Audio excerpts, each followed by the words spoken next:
Vous savez, j'étais en train de me demander qu'est-ce que la danse m'a apporté le plus. Et je me suis aperçue, entre autres, plein de choses, vraiment plein de choses. C'est de m'autoriser des parts de moi, des facettes de moi que je n'ose pas exprimer au quotidien parce que je me censure, parce que c'est pas approprié, parce que j'ai pas l'espace, parce que j'ai peur de ne pas être accueillie telle que je suis complètement, dans toutes mes facettes, dans ma folie, dans ma rage, dans ma tristesse. Euh, ouais, dans tout ça en fait. Et c'est en ça que je trouve que cette approche est extrêmement libératrice, profonde, révélatrice et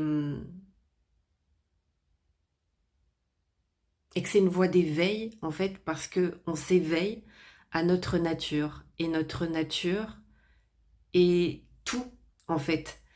Euh, Et le fait de s'autoriser à exprimer ces différentes facettes à travers la danse, à travers le mouvement, s'autoriser à se laisser traverser par toutes les énergies, même celles qu'on réprime, même celles qu'on censure, même celles dont on a honte, c'est extrêmement libérateur. Et on voit aussi que en se permettant de nous laisser traverser par cette énergie, en s'autorisant à les ressentir, à les vivre, on s'aperçoit que c'est juste de l'énergie et que en fait, ce qui nous gêne, c'est les étiquettes que l'on va coller par-dessus cette énergie. C'est bien, c'est mal, ça devrait pas. Mais si on fusionne avec cette énergie, qu'on la laisse danser littéralement à travers nous, c'est là que la magie opère et c'est là qu'on trouve ce sentiment d'unité qu'on cherche tous, que l'on recherche tous, consciemment ou non.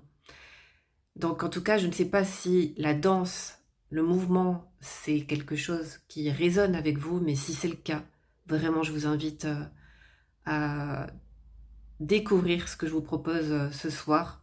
C'est gratuit. Et puis, si vous avez envie d'aller plus loin, bien sûr que on va beaucoup, beaucoup plus loin dans mes accompagnements, dans mes stages aussi. Mais déjà, ça vous donnera un petit aperçu de ce que vous pouvez vivre en seulement une petite demi-heure de pratique.